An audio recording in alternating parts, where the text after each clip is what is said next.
Selamat pagi Bapak Ibu semua. Perkenalkan saya Antonius Felix dari Universitas Bunda Mulia. Pada kesempatan kali ini kami akan memaparkan rancangan penelitian yang kami ajukan untuk hibah eksternal dengan judul The Abuse Freedom of Speech in the Digital Era. Social Media in the Perspective of Constitutional Law. Saya bersama dengan Bapak Ridwan Syaidi dari Pertiba University.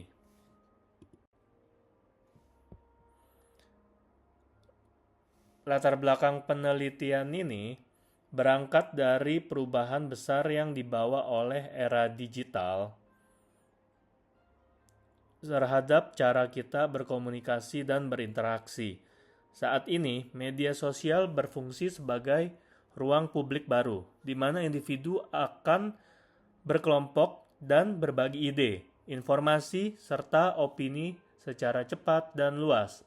Kebebasan berpendapat yang sebelumnya banyak dipersepsikan di ruang fisik, sekarang sebagian besar bermigrasi ke ruang digital. Di level konstitusi, kebebasan berpendapat adalah hak yang dijamin. Namun, di dalam platform digital, hak ini dijalankan di bawah infrastruktur yang dikendalikan oleh operasi teknologi. Mereka memiliki kekuatan intervensi yang besar terhadap pengguna, mulai dari algoritma, distribusi konten, moderasi, hingga dengan pemblokiran akun. Kondisi ini menimbulkan pertanyaan yang penting. Bagaimana posisi kebebasan berpendapat dalam ruang yang dikelola oleh identitas private tapi berfungsi juga sebagai ruang publik? Oke, di sisi lain, kita melihat paradoks yang semakin jelas. Media sosial tidak hanya sebagai ruang untuk relasi sosial yang positif, tetapi juga menjadi kanal bagi ujaran kebencian, misinformasi, dan berbagai bentuk perilaku ekstrim. Disinilah muncul ketegangan antara keinginan untuk melindungi kebebasan berpendapat dan kebutuhan untuk mencegah penyalahgunaan yang merusak ketertiban sosial. Dari perspektif hukum tata negara, tantangan utamanya adalah bagaimana menyeimbangkan hak dasar kebebasan berekspresi di ruang cyber dengan kewajiban negara untuk melindungi warga dari dampak negatif penyalahgunaan ruang digital. Pada saat yang sama, kita juga menghadapi fenomena otomisasi moderasi konten, penggunaan kecerdasan buatan, dan potensi digital censorship. Hal ini dapat menggeser batas-batas intervensi, baik oleh negara maupun platform, terhadap kebebasan berpendapat. Semua dinamika inilah yang menjadikan konteks utama mengapa penelitian ini penting untuk dilakukan. Berdasarkan latar belakang tersebut, kami mengidentifikasi beberapa permasalahan dan celah riset. Pertama, riset-riset sebelumnya yang membahas kebebasan berpendapat di internet umumnya berfokus pada ujaran kebencian, otomisasi penyaringan konten, atau dampak sosial media secara umum. Namun, banyak di antaranya belum secara sistematis mengintegrasikan perspektif hukum tata negara dan prinsip hak asasi manusia dalam membaca fenomena ini. Kedua, kajian tentang teknologi, moderasi konten, termasuk penggunaan algoritma dan kecerdasan buatan, sering ditinjau dari perspektif teknologi atau kebijakan platform, tapi belum banyak yang mengaitkannya dengan secara eksplisit dengan standar konstitusional dan jaminan hak-hak dasar. Ketiga, Indonesia memiliki konteks yang sangat spesifik.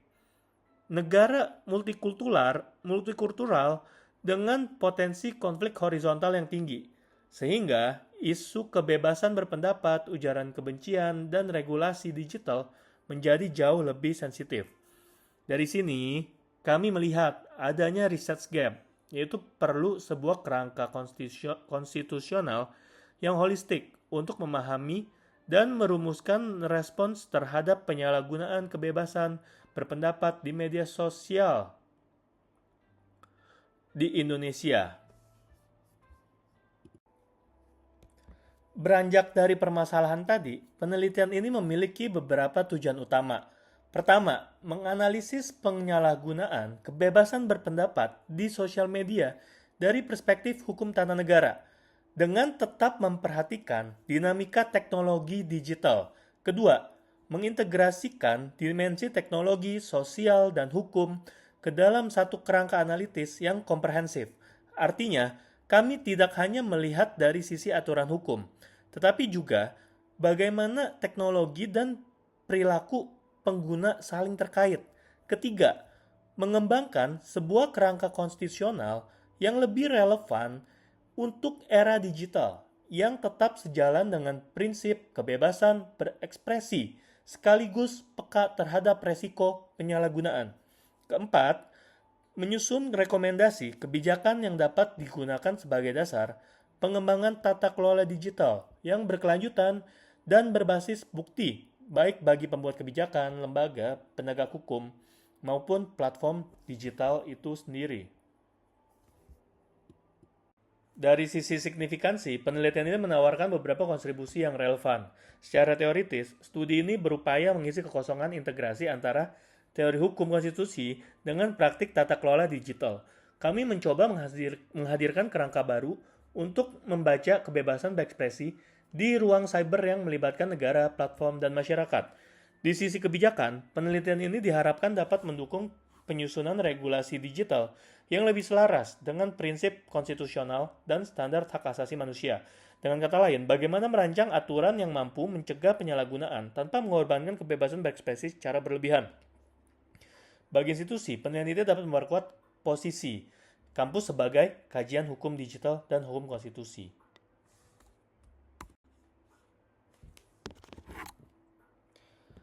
Pada bagian tinjauan pustaka, kami memetakan literatur ke 3 kelompok besar yang juga divisualisasikan dalam bentuk diagram di slide ini. Kelompok pertama adalah literatur tentang hate speech dan online harm, yang membahas tentang internet dan media sosial untuk menyebarkan kebencian dan kekerasan simbolik. Kelompok kedua adalah literatur mengenai digital rights dan constitutionalism, yang memperkenalkan konsep hak-hak baru di era digital, bagaimana konstitusi merespons perkembangan ini. Kelompok ketiga adalah literatur tentang platform governance dan content filtering, yang mengulas peran dan tanggung jawab platform, regulasi fake news, serta penggunaan teknologi, penyaringan konten. 3 klaster literatur ini menjadi landasan teori utama yang kami gunakan untuk merancang penelitian dan kerangka analitis.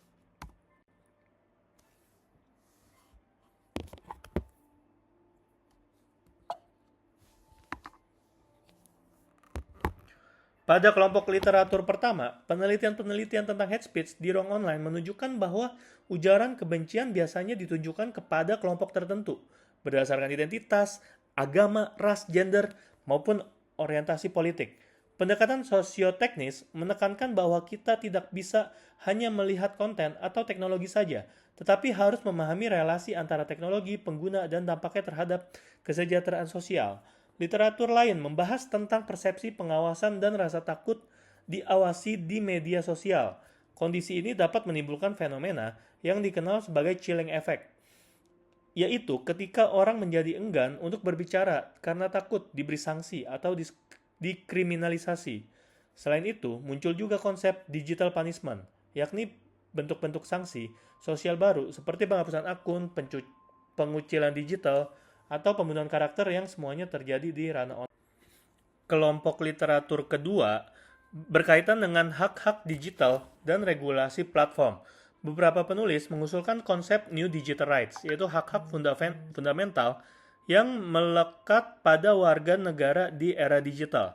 Misalnya, hak atas akses internet, hak asas proteksi data pribadi, dan hak terhadap kebebasan berekspresi di ruang digital. Di Eropa, kajian mengenai filtering konten online menunjukkan adanya resiko sensor berlebihan, terutama ketika negara mewajibkan platform untuk melakukan penyaringan preventif menggunakan algoritma. Hal ini dapat menyebabkan banyak ekspresi yang sah ikut juga terhapus. Kajian tentang platform regulation dan translating Speech compromise membandingkan tradisi Eropa yang cenderung menekankan pencegahan terhadap negatif ujaran kebencian dengan tradisi Amerika yang sangat kuat melindungi warga dari intervensi negara terhadap isi ujaran. Literatur tentang jaringan kebencian lintas negara juga menunjukkan bahwa persoalan ini tidak bisa diatasi oleh satu negara aja, tetapi membutuhkan koordinasi regional dan global. Kelompok literatur ketiga berfokus pada konteks Indonesia dan perbandingan dengan negara lain. Sebagai negara multikultural, Indonesia menghadapi resiko konflik horizontal yang cukup tinggi. Ujaran kebencian di ruang digital dapat dengan cepat memperburuk ketegangan antar kelompok, sehingga isu regulasi dan kebebasan berpendapat menjadi sangat sensitif. Sejumlah penelitian menunjukkan bahwa dalam praktik penegakan hukum, masih sering sulit membedakan antara kritik yang sah terhadap pejabat atau institusi negara dengan penghinaan pribadi yang dapat dipidana. Di berbagai negara, regulasi tentang fake news dan ujaran kebencian memperlihatkan ketegangan yang sama.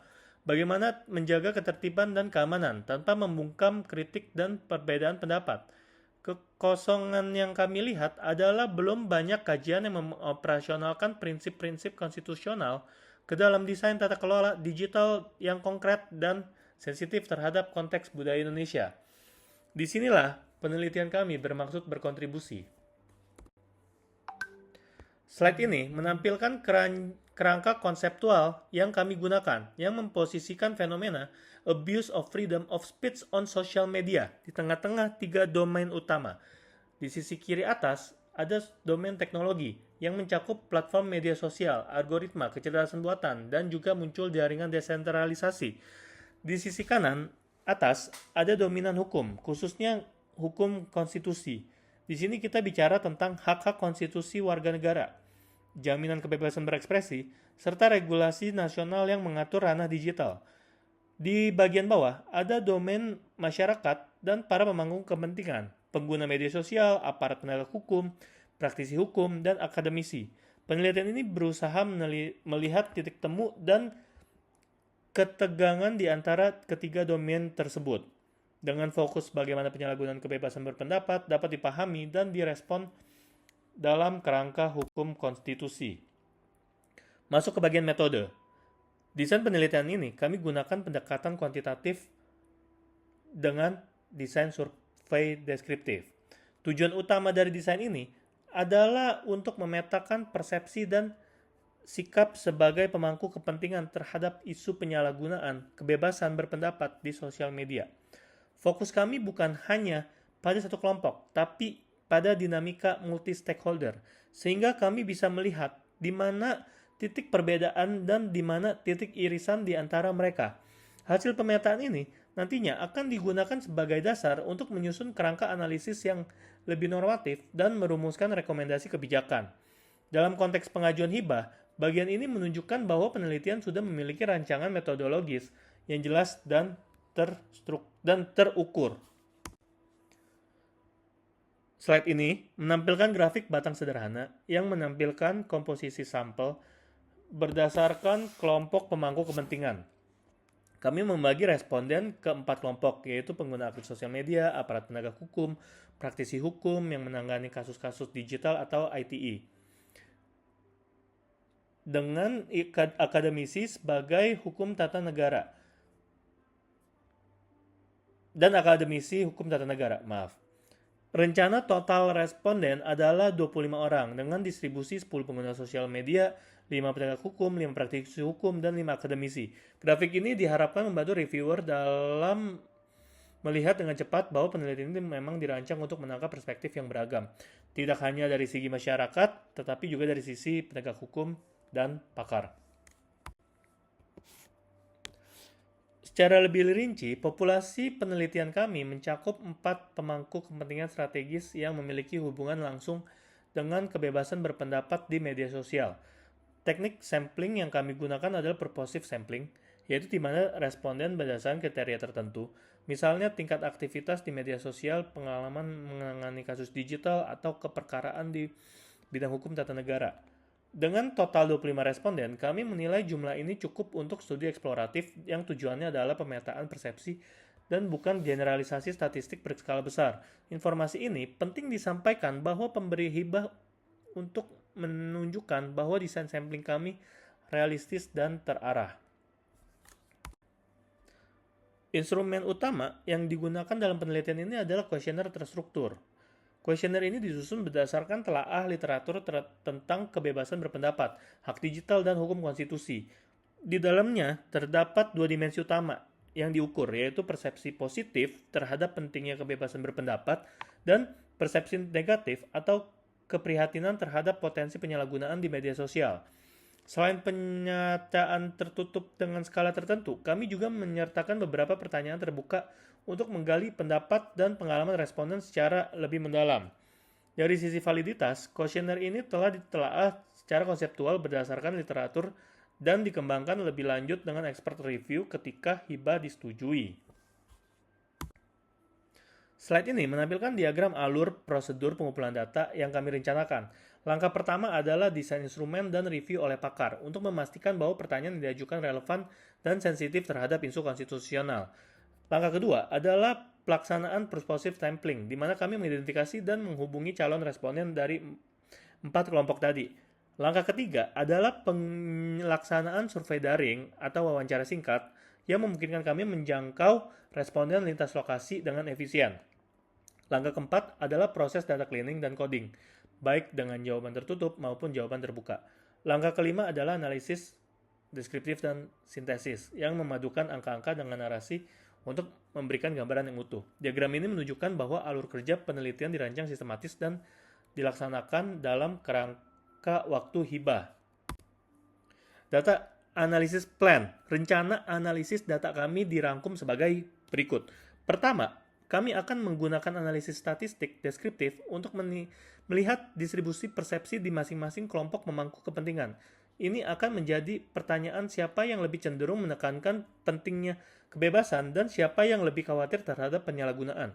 Kedua, kami akan melakukan analisis komparatif sederhana dengan antar kelompok untuk mengidentifikasi perbedaan dan kesamaan pola pandang. Ketiga, kami akan mengintegrasikan kutipan-kutipan kualitatif dari jawaban terbuka, sehingga angka-angka yang muncul menjadi konteks naratif yang lebih kaya. Keempat, hasil analisis ini akan disintesis menjadi bahan-bahan yang merumuskan kerangka kebijakan dan model tata kelola digital berbasis prinsip-prinsip konstitusional. Dalam konteks presentasi hibah, penting untuk ditekankan bahwa fokus kami ini adalah rancangan studi, background, literatur, metode, sehingga ruang untuk pengembangan dan pendalaman hasil masih sangat terbuka. Sebagai penutup, izinkan saya untuk menegaskan kembali mengapa penelitian ini penting dan layak didukung melalui hibah eksternal. Penelitian ini berada di persimpangan antara hukum konstitusional dan teknologi digital, dan juga dinamika sosial. Dengan kata lain, ini bukan hanya isu hukum, tetapi juga isu demokrasi dan hak warga negara di era digital. Dengan dukungan, kami berharap dapat menyusun kerangka analisis dan rekomendasi kebijakan yang dapat membantu negara, kampus, dan masyarakat sipil dalam merespon tantangan penyalahgunaan kebebasan berpendapat di media sosial secara lebih tepat dan proporsional. Kami meyakini bahwa kampus dapat berperan sebagai rujukan ilmiah dan mitra kritis bagi pembuatan kebijakan isu-isu ini. Terima kasih atas perhatian Bapak Ibu. Kami sangat terbuka untuk pertanyaan dan masukan yang lebih lanjut.